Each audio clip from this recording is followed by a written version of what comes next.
Boa noite a todos. Estamos dando início a mais uma live, né? Hoje vamos falar sobre a atuação do profissional da engenharia agrícola. É um prazer imenso, como engenheira agrícola, estar aqui com vocês, falando um pouquinho do nosso trabalho, certo? Então, já vamos aguardar nossa convidada, a professora lá da Federal de Pelotas, entrar e a gente começa a nossa conversa. Vou fixar aqui o tema.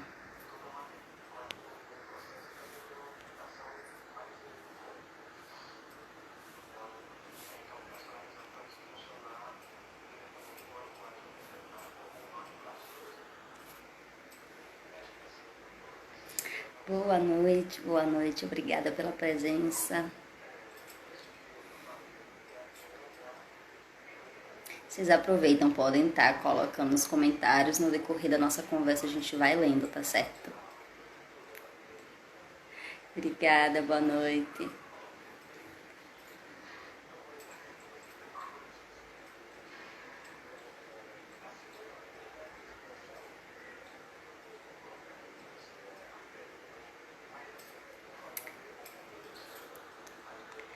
Boa noite, professora. Deixa eu te chamar aqui para a gente conversar. Já chamei a professora Gisele.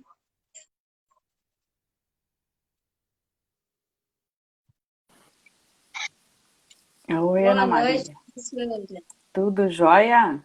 Prazer, né? Tudo bem? Prazer imenso. Como você quer que eu te chame? Gisele ou Ingrid? Tanto faz, mas a maioria me chama de Gisele, mas eu respondo pelos dois, pode ficar tranquilo. Gisele, que bom. Primeiramente, muito obrigada por você ter aceitado o meu convite, de estar aqui conversando. É muito importante esse tema para a gente, que é engenheiro agrícola. E vamos só dar uns 2 minutinhos para a galera entrar e a gente começa se apresentando, pode ser? Pode, prazer é todo meu. Boa noite, pessoal. Boa noite, Dana.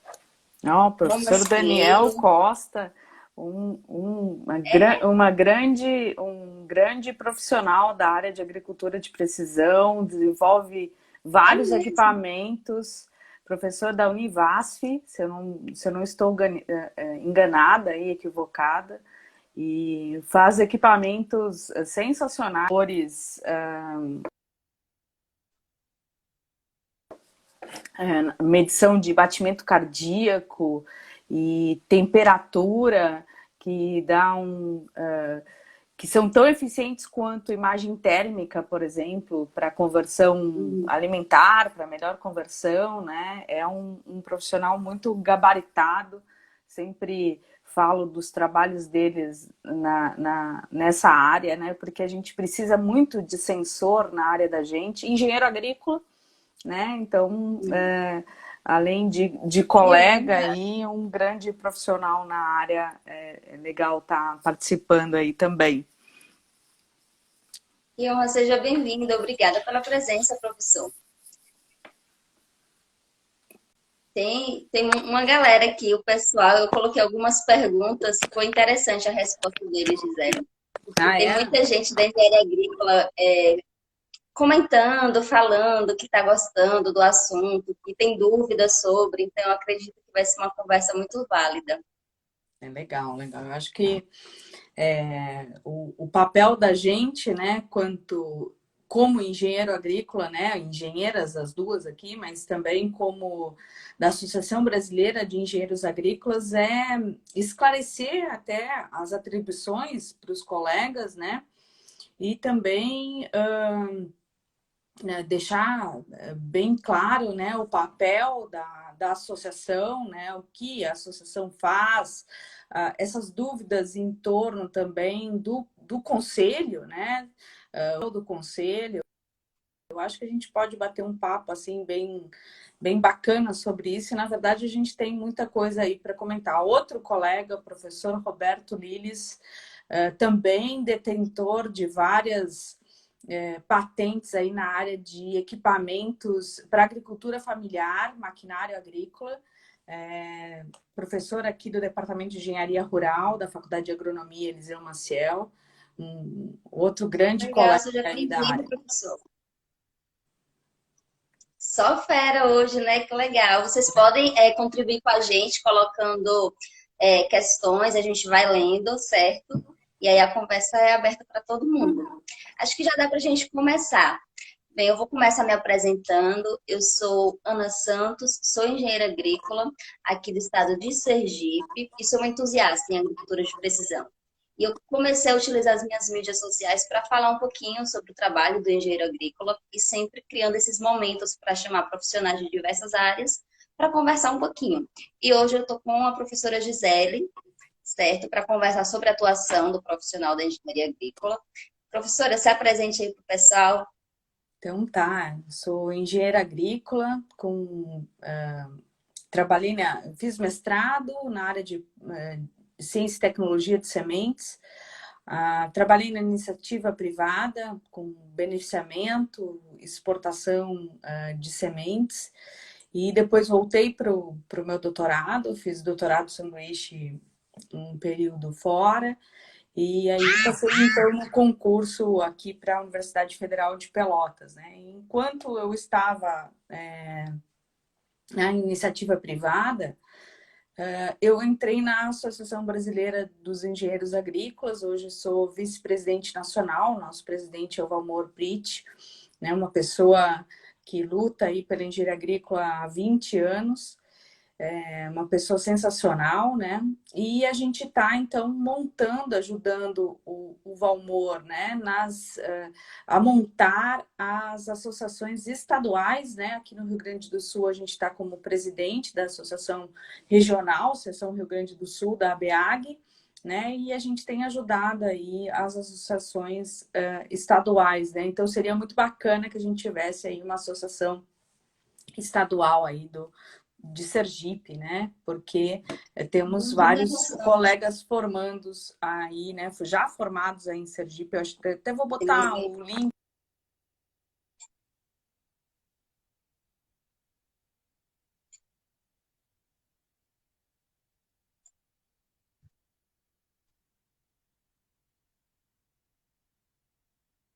Professora, está me ouvindo?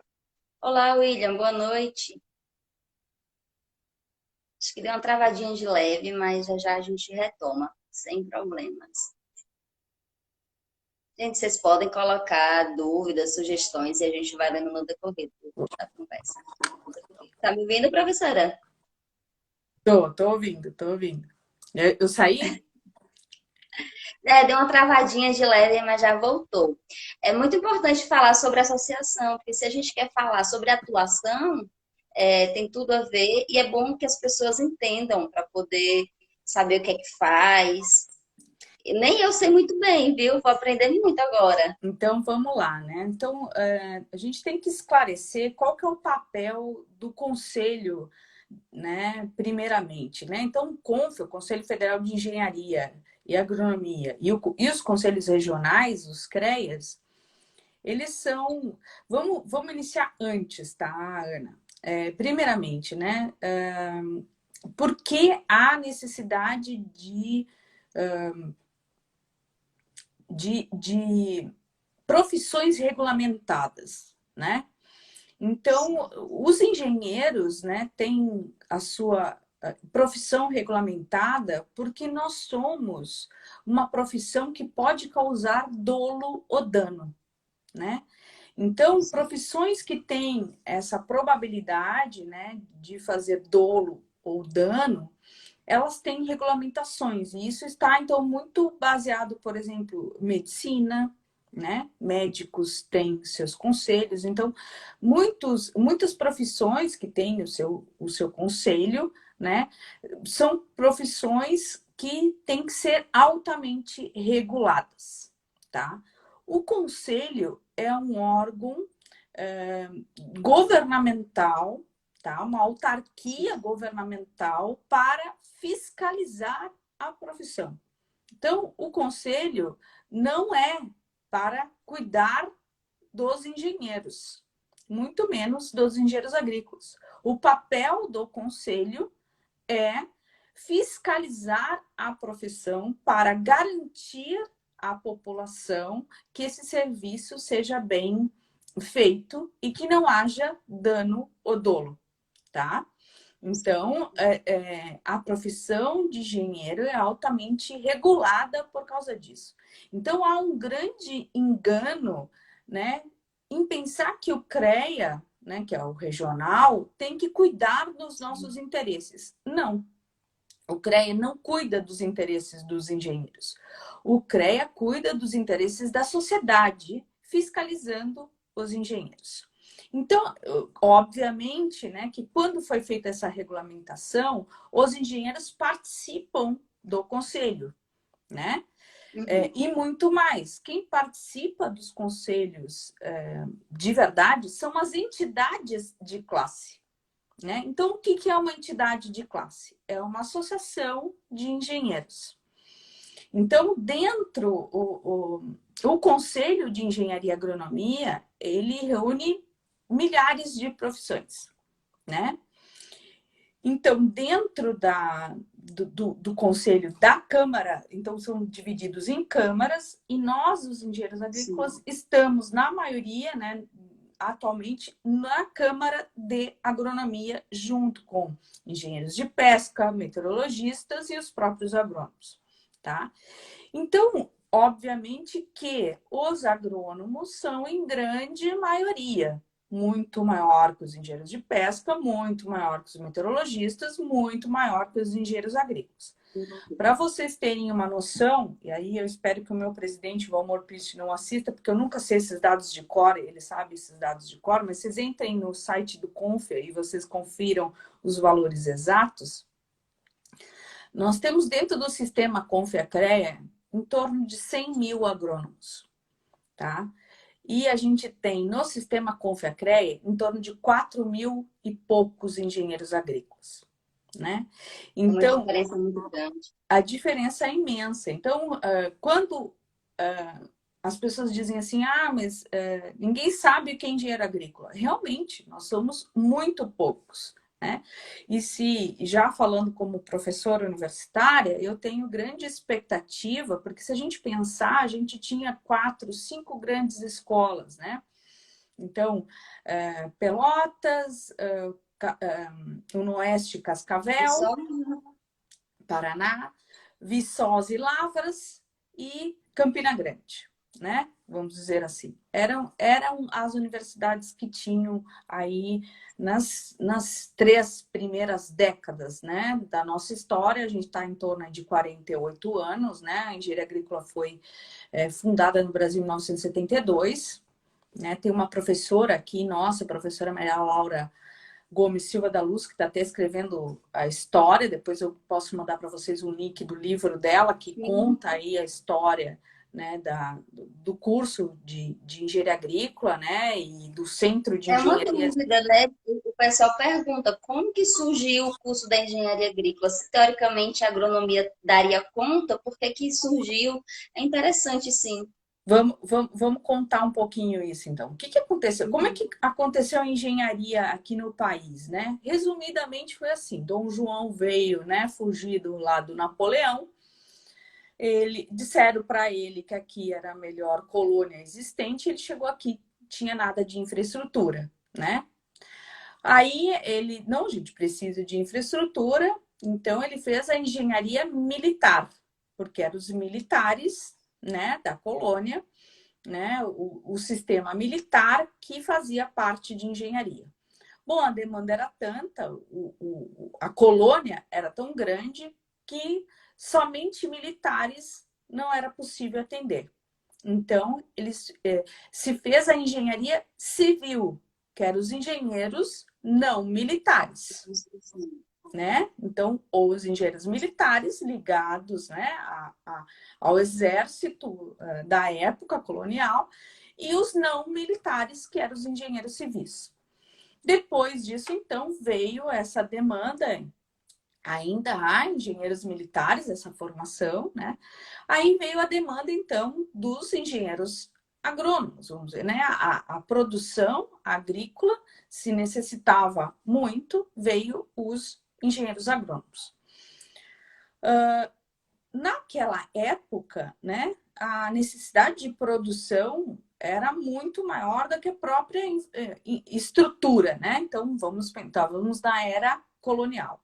Se a gente pensar que a primeira resolução da agronomia foi em 1933, se eu não me engano, a data, tá? Então, a gente está na Primeira República. A necessidade de produção dentro, né, da produção vegetal era muito maior do que qualquer produção agrícola, tá? Bom, quando a gente fala, então, década de 60, né, êxito rural, expansão da produção agrícola no país, né, saindo do sul e sudeste para centro-oeste, né, e propriamente do nordeste mais para o interior, a gente precisava de engenheiros no campo. E os engenheiros civis não davam conta, os agrônomos focados na produção, e já havia no mundo, né, na Europa, nos Estados Unidos, engenheiros agrícolas, né, que faziam, então, engenharia no meio rural, tá? A primeira engenharia agrícola da América Latina foi no Peru, né, a Universidade La Molina, em Lima, no Peru. Então, teve uma comissão de brasileiros que foram ao Peru, a Lima, conhecer a proposta, e teve alguns professores também que foram para os Estados Unidos fazer doutorado, e aí quando retornaram, em 1970, né, disseram, não, a gente tem que ter engenharia agrícola no país se a gente quer expandir, né, já que somos, né, querendo ser um celeiro do mundo, a gente precisa ter engenheiros né, na área agrícola, voltado especificadamente para a área agrícola, né? Porque os engenheiros civis e mecânicos estavam nas cidades. E então veio, em 1972, a engenharia agrícola, a primeira do país aqui em Pelotas, né? Com a primeira turma em 77, e a nossa resolução, então, saindo no MEC em 77 mesmo, se eu não me engano, e em 78, então, a nossa resolução 256 no CONFECREA, né? Regulamentando, então, a profissão de engenheiro agrícola, né? Então, já no Conselho Nacional de Educação, aquela época, está bem claro lá o documento descrevendo que nós somos engenheiros para fins rurais, né? E se a gente vai na nossa resolução 256 do CREA, está bem claro que nós somos engenheiros para fins rurais, né? Incluindo, por exemplo, poluição ambiental, a área ambiental, né, destinada para esse fim também. Então, eletrificação, construções rurais, engenharia de águas e solo, processamento agroindustrial, né, tudo isso está dentro do nosso encargo e, obviamente, né, que não há nada de produção agrícola ou nutrição, né, nada ligado à fisiologia vegetal, não, porque os agrônomos já faziam e, né, muito bem esse papel, e o que se precisava para a sociedade era realmente um engenheiro. Então, a engenharia agrícola é engenharia, né? E no sentido de física e matemática aplicada, e a agronomia está muito mais ligada à biologia e química aplicada, né? Obviamente que eu estou simplificando duas áreas extremamente complexas, e obviamente que nós também temos sombreamento entre áreas. Bom, isso há sombreamento entre a própria agronomia e engenharia civil, né? Entre a própria engenharia civil e mecânica. Bom, há sombreamento a todo tempo dentro da engenharia, porque nós somos engenheiros, né? Então, como todos engenheiros, nós fazemos muitas coisas em comum, né? Obviamente que aí veio, e ultimamente a gente tem muito mais divisões dentro da engenharia, né? Nunca tivemos tantos cursos de engenharia no país, que eu acho que é muito feliz, só que dentro do sistema Confraqueia isso é meio complexo, porque lidar com esses sombreamentos ou compartilhamento de áreas são algo bem complexo, vamos dizer assim, né? Se a gente pensar que a agrimensura faz parte da Câmara de Engenharia Civil, né? Então, a todo tempo a gente fica discutindo com a engenharia civil, né, a área de topografia, por exemplo, georreferenciamento de imóveis rurais. Então, vejam como isso é recorrente dentro do sistema, né? E não vamos esquecer que o sistema está fiscalizando. Então, o sistema quer que o cliente, né, a nossa, o nosso fim, né, que é a população, seja bem entendida com um pessoal competente. É isso que o sistema prima, né? Então, o sistema fiscaliza a profissão, o MEC fiscaliza a educação, né? E assim por diante. Então, uma coisa interessante, Ana, desculpa, não te deixo tu perguntar mais. Por Eu exemplo, estou muito interessante, porque eu não sabia dessa história que tinha surgido no Peru. Eu estou adorando, fica à vontade.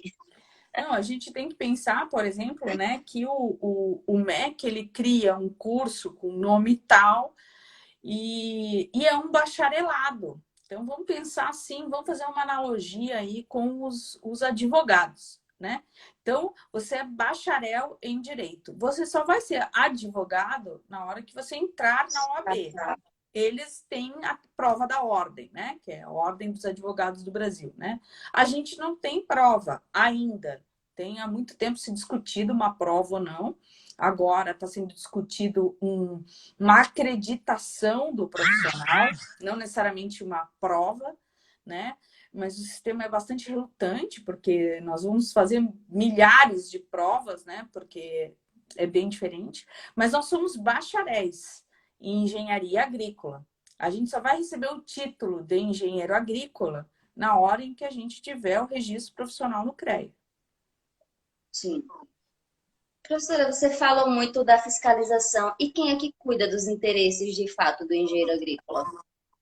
A entidade de classe. Então, nós, engenheiros agrícolas, a gente tem que participar de entidades de classe. Se vocês vamos, os nossos, a gente tem muita coisa para se basear, muita coisa que os engenheiros agrônomos fazem muito bem. Por exemplo, eles são muito associativos, eles são muito cooperativos. Eles têm uma Aqui associação em de engenheiros Sergipe, agrônomos bastante. em cada cidade. Em cada grande cidade, eles têm uma associação de engenheiros agrônomos. E aí, né, a gente se deveria copiar isso deles, né? Porque eles são muito associativistas, né? E a gente devia se associar né, nesse caso, vou fazer propaganda da Associação Brasileira dos Engenheiros Agrícolas, porque é o que faz os nossos interesses. Então, por exemplo, Sim. eu quero fazer um concurso e o concurso não tem engenheiro agrícola. Bom, se associa, né? E a associação vai ter um advogado, porque quando eu entro contra algo desse tipo sozinho, eu não vou ganhar, porque um juiz ele não vai me dar o direito, né, individual. Agora, se for um direito coletivo, né, e eu comprovar que eu tenho direito, fica muito mais fácil de se ganhar uma causa dessa, né, pela coletividade. Então, se associar tem dessas coisas também, né? Obviamente que a gente tem um network bastante interessante dentro da associação, né? A gente se indica trabalhos, a gente se ajuda, né? Cada um sabe o que cada colega faz melhor, né? E tal. E a gente acaba também trocando figurinha, né? E a engenharia agrícola é uma grande família, acaba que a gente se conhece, né? É, olha, a gente acaba conhecendo todo mundo e alguém pergunta: tu não tem alguém para me indicar na Bahia? Tem. Tem alguém para indicar? É verdade, Tem. acontece muito isso. A gente troca muito aqui em Sergipe. É legal falar sobre associação, porque muitas vezes eu falo por mim, porque eu já me associei apenas para participar no congresso e ter desconto na inscrição.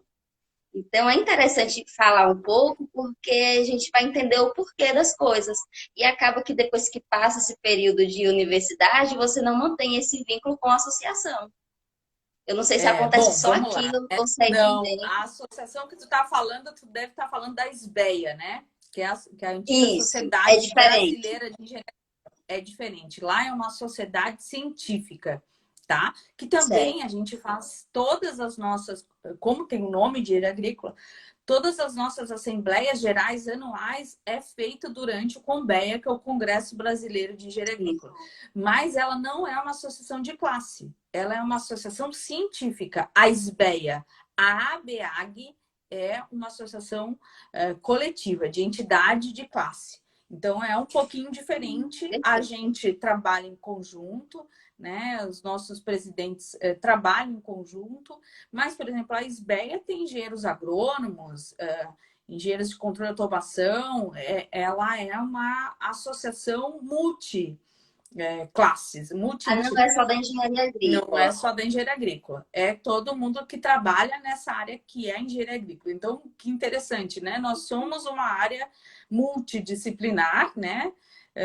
Mas que tem uma profissão, né, bem declarada nisso. Então, trabalhamos em conjunto, mas a SBEA não tem o papel de defender o engenheiro agrícola, né?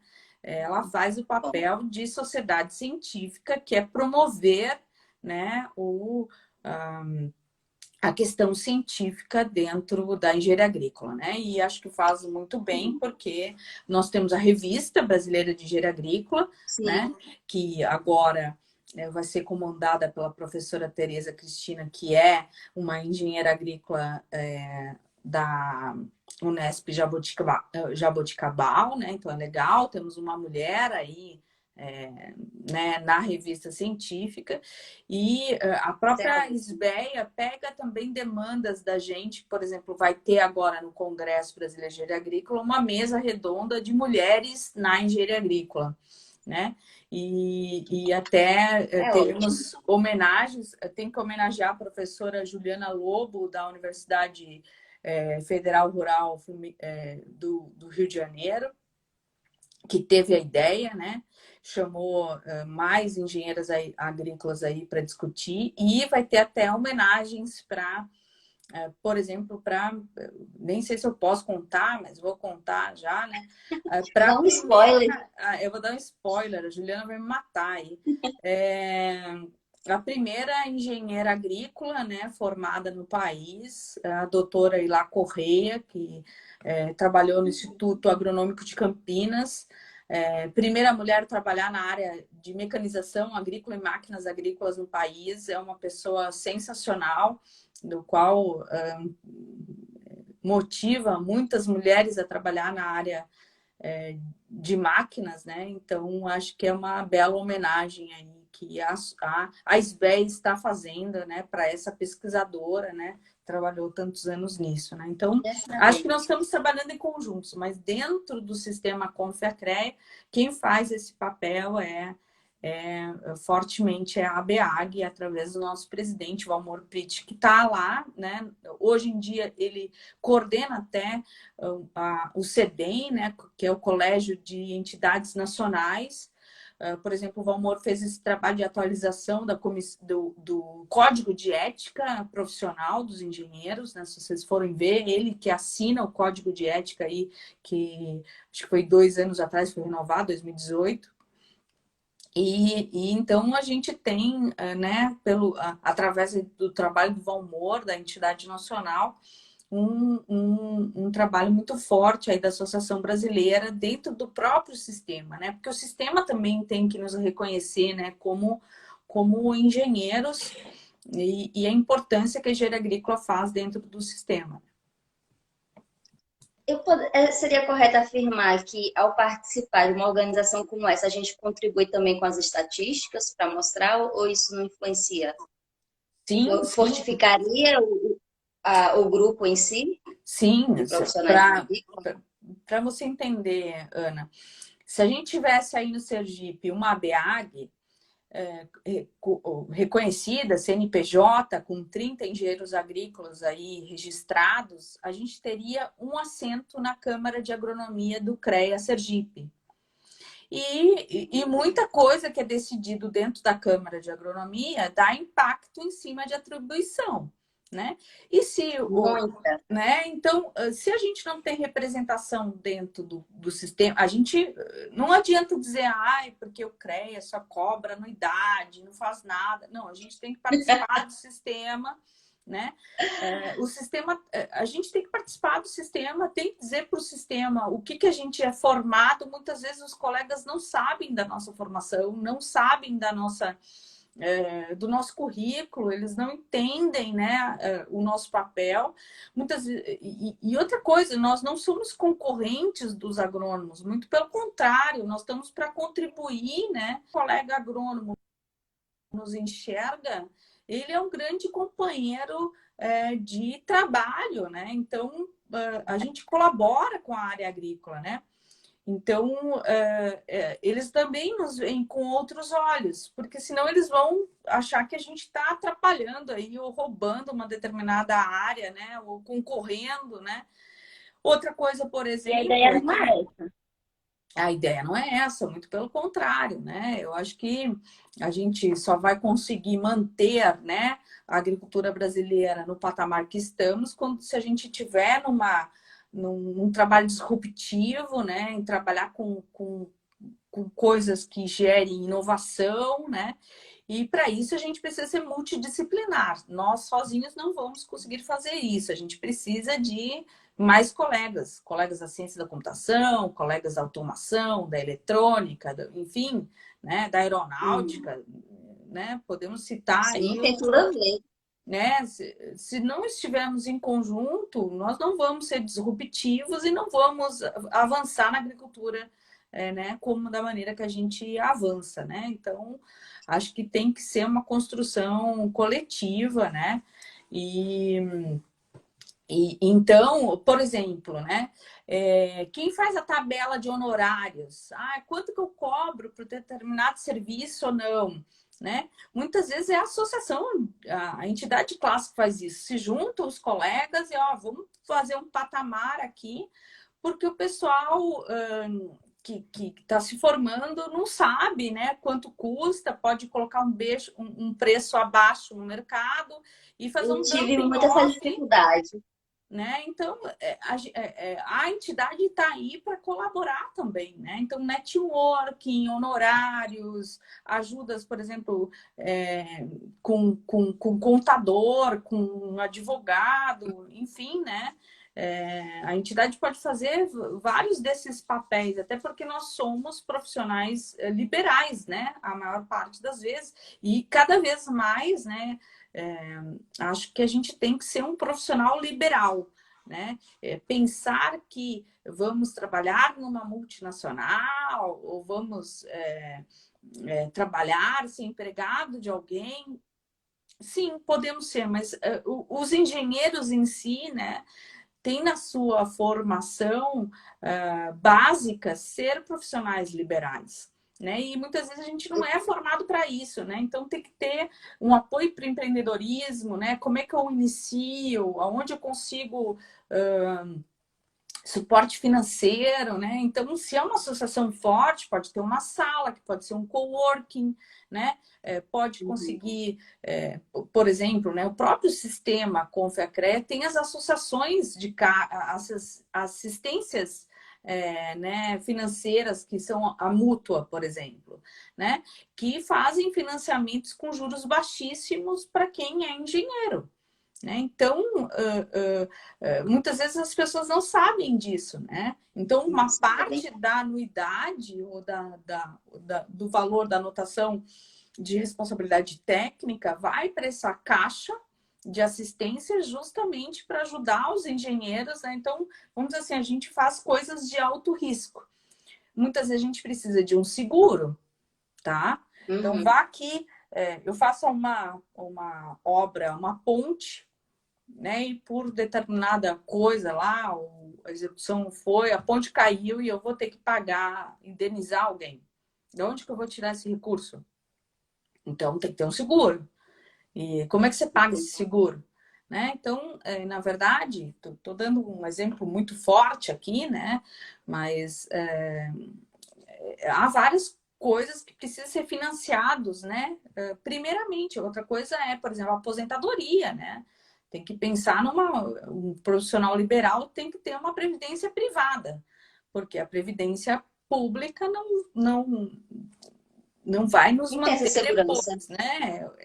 É um salário Hum, muito baixo para quem é assalariado mínimo. Então, a gente precisa ter uma previdência privada também. Então, tudo isso tem que ser discutido, né? E a associação, a entidade de classe, pode ser um caminho para se conhecer essas coisas, para se discutir essas coisas, né? E para fortalecer também o próprio sistema, né? Eu entendo dessa maneira. perfeito. Eu perguntei ao pessoal pelos stories qual que era o que eles vislumbravam trabalhar, em que área, de que forma. A maioria respondeu que empreendendo. Empreendendo foi a mais votada. Sobre expectativa de trabalho, multinacional foi a segunda mais votada, empresas nacionais foi a terceira mais votada e a última foi com ensino. Me surpreendeu, eu acreditei que a maioria fosse querer trabalhar com ensino, mas não, foi a menos votada. O Não, que você acha sobre isso? eu acho que ultimamente o mercado agrícola, né, agropecuário está tão aquecido que eu não vejo isso. E tem aquele trauma, né? Se formar em engenheiro, você estudou tão pesado durante 5, 6 anos, 7 anos, né? Que a pessoa fica assim e não quer mais estudar na vida, que é um grande engano, né? Porque a gente nunca vai parar de estudar, né? E uma especialização é bacana Eu falo fazer. isso, eu estudo mais agora que eu formei. Depois de formada, eu estudo muito mais. Então é um grande. Você não vai estudar formalmente, vamos dizer assim, né? Ou Uhum. não, muitas vezes a gente precisa de uma especialização, né? Vai trabalhar com gerenciamento de imóveis rurais, por exemplo, né? Referenciamento de imóveis rurais. Se você não teve as disciplinas básicas, né, exigidas pelo INCRA, tu vai ter que fazer uma especialização para ter extensão de atribuição, né? Então, E outra coisa, professora, eu peço perdão aqui, que é importante a gente falar sobre os órgãos, sobre as matérias da engenharia agrícola. Aqui em Sergipe, quem formou na primeira turma, como eu, não teve automaticamente o direito à certidão de georreferenciamento do INCRA, porque faltava duas disciplinas. Então, se a gente soubesse, tivesse essa comunicação, qual era a carga horária necessária, a gente poderia ter articulado durante a academia. E é, aí agora só por conta de duas disciplinas não tem atribuição para o exatamente. INCRA. Eu tenho comunicado isso a muita gente, né? Porque tem. E esse é o problema, muitas vezes, da academia não participar, porque, por exemplo, né, a universidade poderia ter um assento no CREA também, né? Eu não sei se a universidade tem. Aqui, a nossa, aqui, como a gente tem na mesma Câmara. Três cursos, que é a engenharia agrícola, a agronomia e a meteorologia, a gente faz um rodízio, né? Mas a gente acaba, o representante da universidade, ajudando na formulação dos currículos, porque a atribuição, quem dá, é o CREA, né?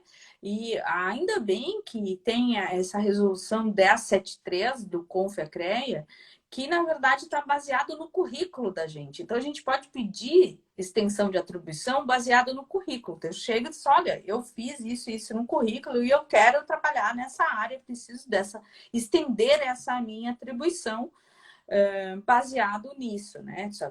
Vai ter que entregar histórico, Aprovação. ementa de disciplina, né? Mas, por exemplo, georreferenciamento de imóveis rurais é uma área que a engenharia civil está, né? Engenharia ambiental está, né? A gente está Sim. porque georreferenciamento de imóveis urbanos também é dessa maneira. Então, há uma resolução própria do CONFER que diz, né? O que deve ser feito, há uma grande discussão nesse quesito, né? Então, tem que ter topografia, né? Planimetria, altimetria, tem que ter cartografia, tem que ter ajustamento de dados, tem que ter geodésia, né?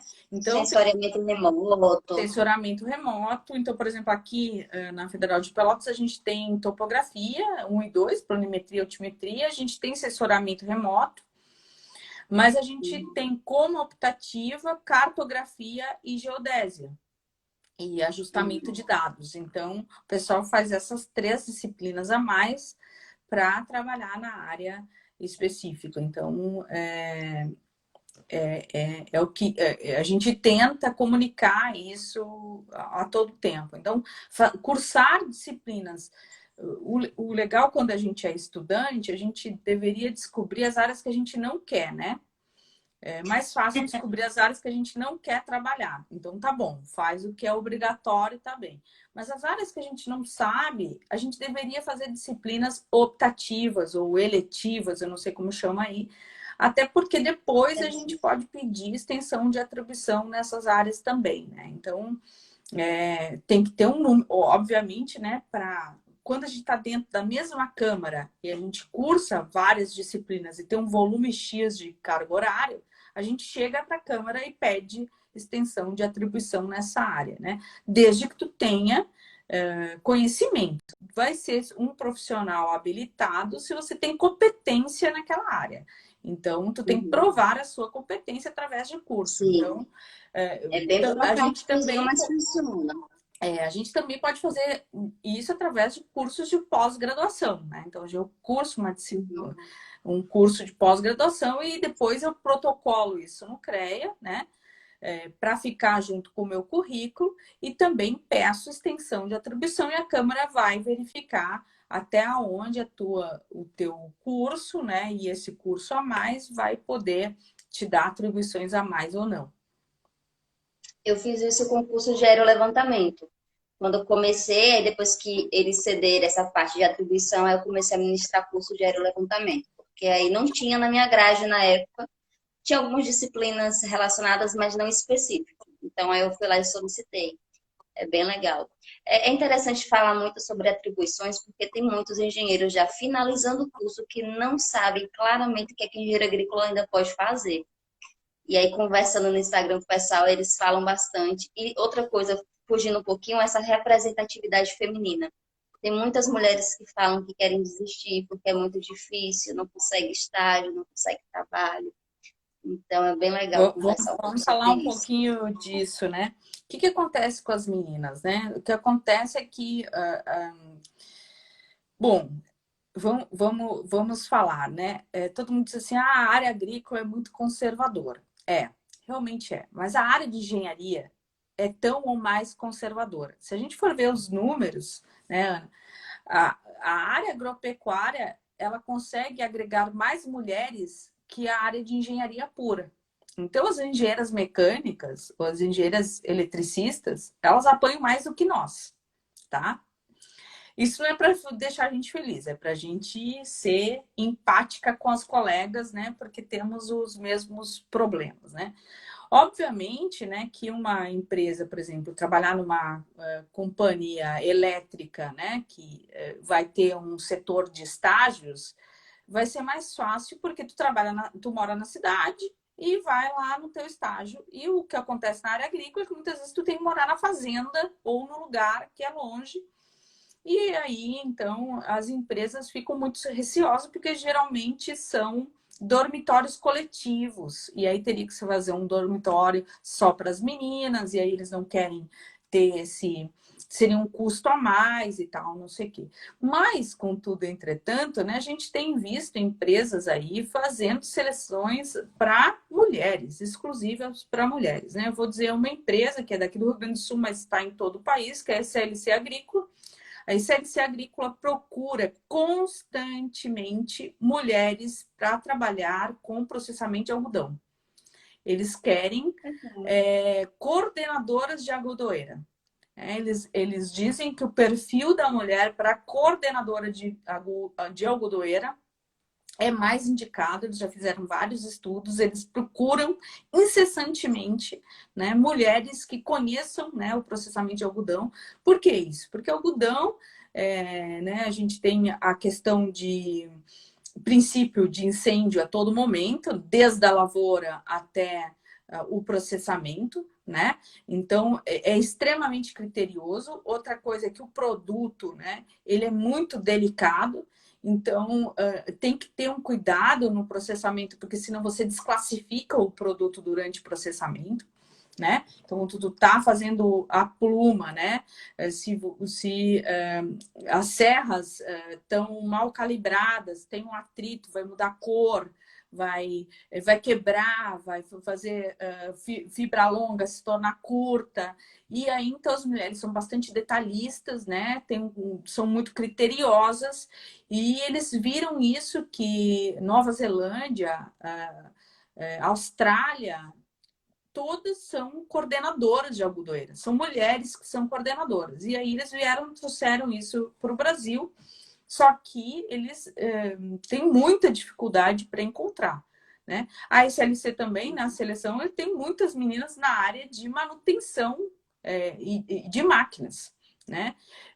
Já é de longa data que a SLC contrata engenheiros agrícolas, né? Mas aí nos últimos 5 anos, talvez um pouco mais aí, quase 10 agora, a SLC tem buscado cada vez mais mulheres. E é para morar, a gente sabe que são nas fazendas da SLC, então são fazendas Maranhão, Tocantins, Bahia, toda a região do Matopiba ali, eles têm inúmeras fazendas, né? As fazendas têm uma estrutura sensacional.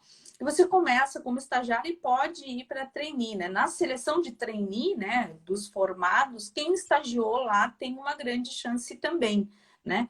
Então, De ficar, né? é uma multinacional, porque eles têm uma joint venture com a Mitsui, né? Mas é uma empresa brasileira e é uma empresa onde engenheiros agrícolas estão em várias vagas, né? Por exemplo, o coordenador nacional de manutenção é o engenheiro agrícola Luciano Bisi, que foi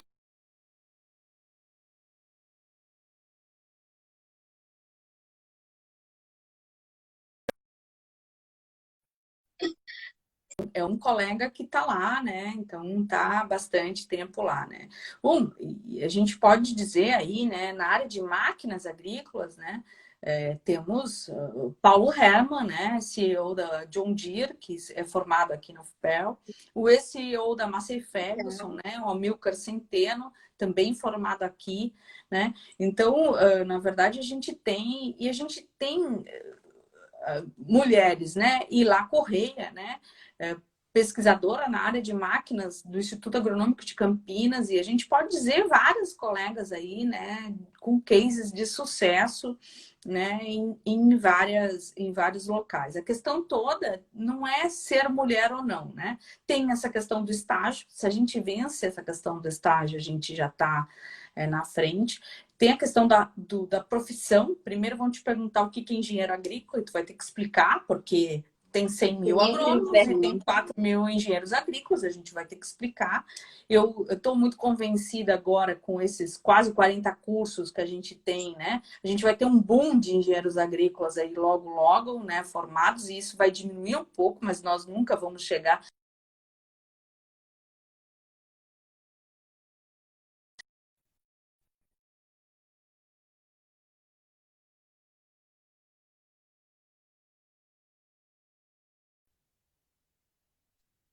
Que tem acontecido, e a gente tem que agradecer a ministra aí, né, a ministra da Agricultura, Tereza Cristina, que a ministra fez essa residência agrícola, né? E eu tenho muita esperança que essa residência agrícola venha para atender a demanda das meninas.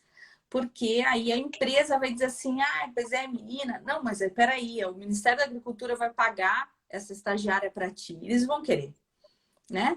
Então, porque vai ser menos um custo para a empresa e a gente vai ter oportunidades desse tipo. Então, eu tenho muita fé, né, na área da engenharia agrícola, que essa residência agrícola venha aqui. Eu acho que a ministra fez muito mais como a própria residência médica, né? Para atender lugares aonde o engenheiro agrícola não chega, né? Mas ela vai atender essa demanda das mulheres, que é uma problemática de estágio, né? Então, eu tenho bastante esperança que esse programa venha também para atender aí as meninas. Obviamente que as meninas não têm que A gente tem que estagiar, né? Não necessariamente precisa ser em uma empresa, né? A gente pode participar. Vocês têm que criar oportunidades dentro das próprias universidades, empresas júnior, startups. As meninas têm que criar as oportunidades dela dentro da própria universidade para que quando sair, tu vai chegar na empresa e vai dizer assim, ó, eu tenho 23, 24 anos, mas eu sou madura o suficiente porque eu participei durante um ano e meio de um projeto tal, né? Então, isso, se a gente for para essas entrevistas de emprego, né, Ana, a primeira coisa que eles perguntam para a gente é assim, qual é o teu legado? O que que tu fez que marcou, né, o teu curso? Cursar ou ser melhor aluno, as empresas não estão nem aí para o aluno nota 10. Né? Eles querem É saber verdade. o que tu criou, o que tu fez, né? Se você foi voluntário, se você trabalhou, se você fez extensão, né? Que dificuldades tu encontrou ou não, se você venceu dificuldades, né? É isso que as empresas querem, né? Esse aluno, esse engenheiro nota 10, né? Ninguém Não... quer saber da média, né? Exatamente. A média não importa quando a Não, gente não. forma. Se você ganhou a menção honrosa da universidade ou não, isso não traz oportunidade. O que traz oportunidade é vivência. As pessoas querem que vocês tenham experiências, né? Vivências de vida, né? Então, trabalhar, por exemplo, com extensão rural, né? Vivenciar, né? Entender o agricultor, né? Até porque a engenharia, né, é um grande engano quando a gente faz engenharia, é achar que a gente vai lidar com números, né? Na verdade, o papel do engenheiro é pegar um problema que um humano tem, e o nosso humano com um animal ou humano com uma planta, e tentar achar uma solução para esse problema que esse humano tem. Né?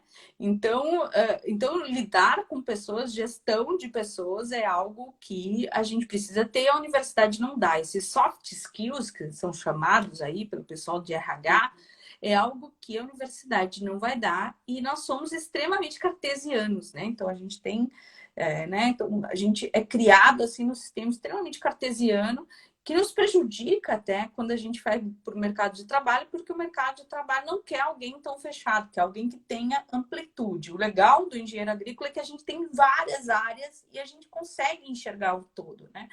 Tem até aquela brincadeira assim, engenheiro agrícola é meio pato, né?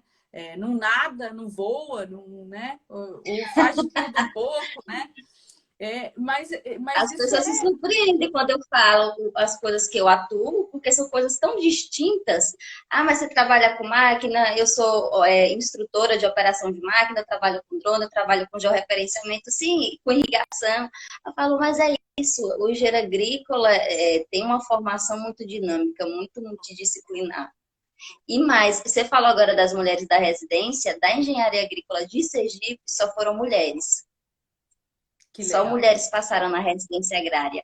Eu passei, apesar de já ter tido contato com empresa e ter uma certa experiência, mas foi uma oportunidade de ingressar em uma nova área que eu não tinha visto a oportunidade. Aí eu já aproveitei a residência, passei, e aí eu vou começar a conhecer essa nova área da engenharia agrícola. E aí só mulheres passaram no nosso curso. Não, eu acho sensacional. E eu, sinceramente, acho que tem quem precisa de oportunidade, de ter experiência, são as meninas, né? Porque os meninos têm demanda, né? E outra coisa que a gente tem que pensar, que muitas vezes para as meninas é um pouco difícil, é que tem que sair do estado da gente.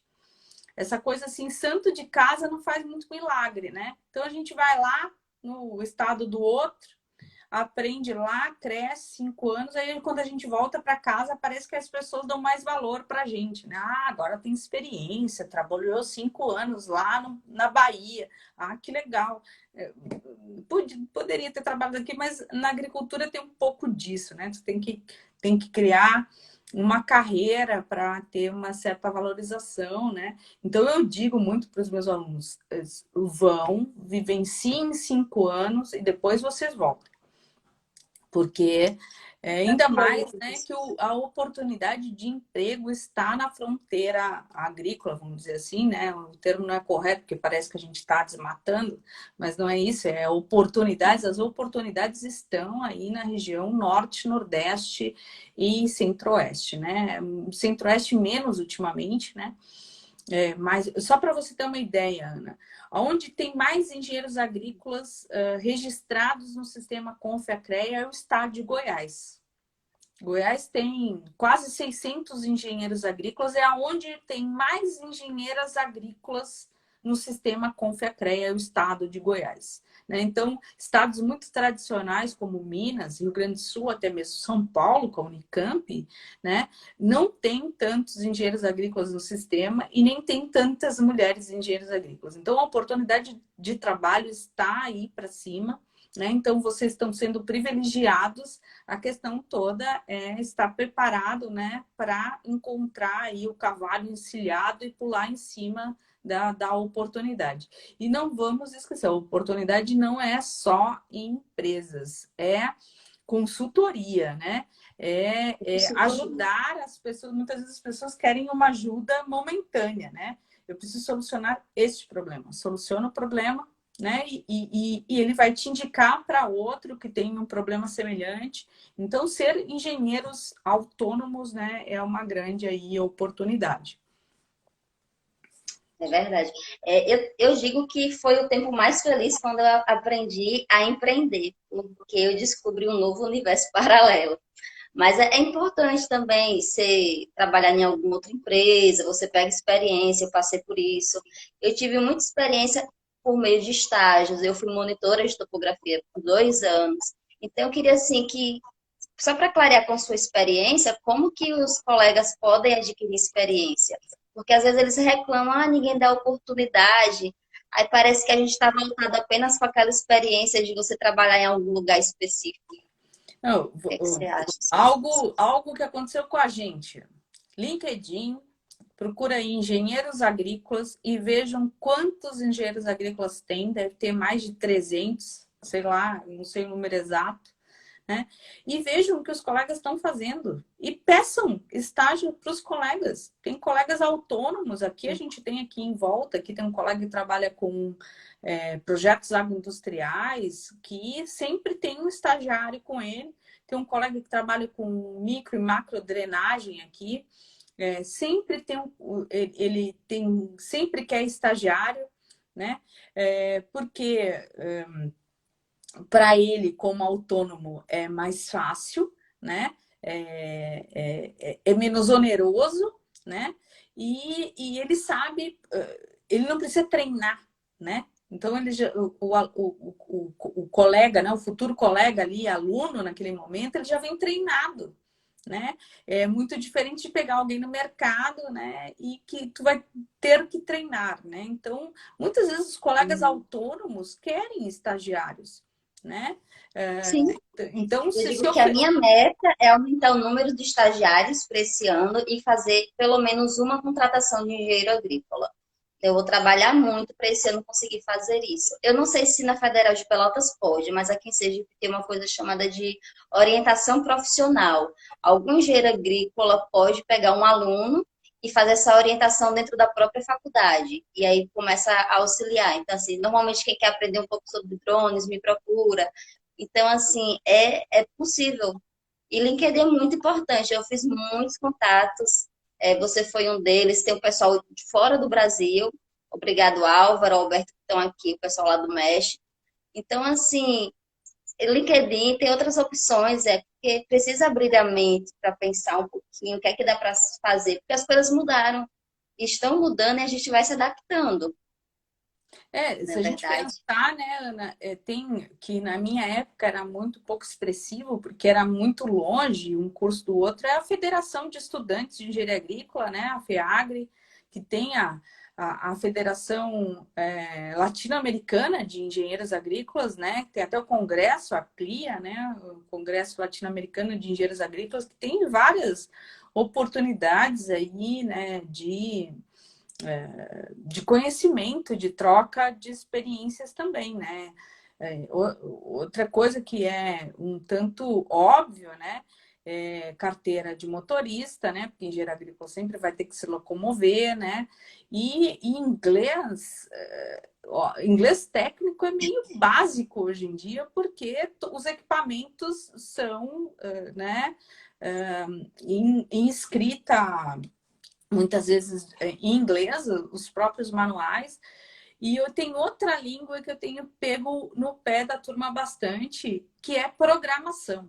Né? O engenheiro agrícola Para o engenheiro vai agrícola é muito importante. muito importante programação, né? Porque vamos pensar programação, tu faz programação no QGIS, no ArcGIS, tu faz programação no AutoCAD, tu faz programação para em Python, em C, né? Tu faz programação, né? Então, desde para fazer uma pequena eletrônica, um sensor, até para georreferenciar algum lugar, né? Ou para sensoriar aí, fazer um, um índice de vegetação, né?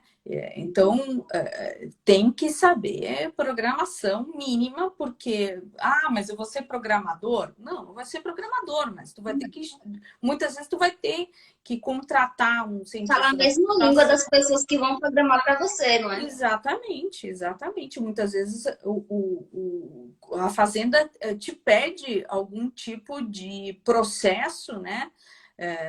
De software ou até mesmo mineração de dados que tem que ter um mínimo de conhecimento. A gente está trabalhando com Big Data aí, né? Big Data, né? Qualquer colhedor aí tem terabytes aí de dados e a gente tem que ter o mínimo de conhecimento dessas coisas, né? Até para Eu já vou, falar. vou te interromper um pouquinho, falando um pouquinho sobre essa parte tecnológica. Essa semana eu vou trazer aqui o meu sócio para falar mais ainda sobre essa parte de agricultura digital, sobre robótica, sobre todos esses assuntos que eu acho bem pertinente para o engenheiro agrícola, porque faz parte do nosso dia a dia.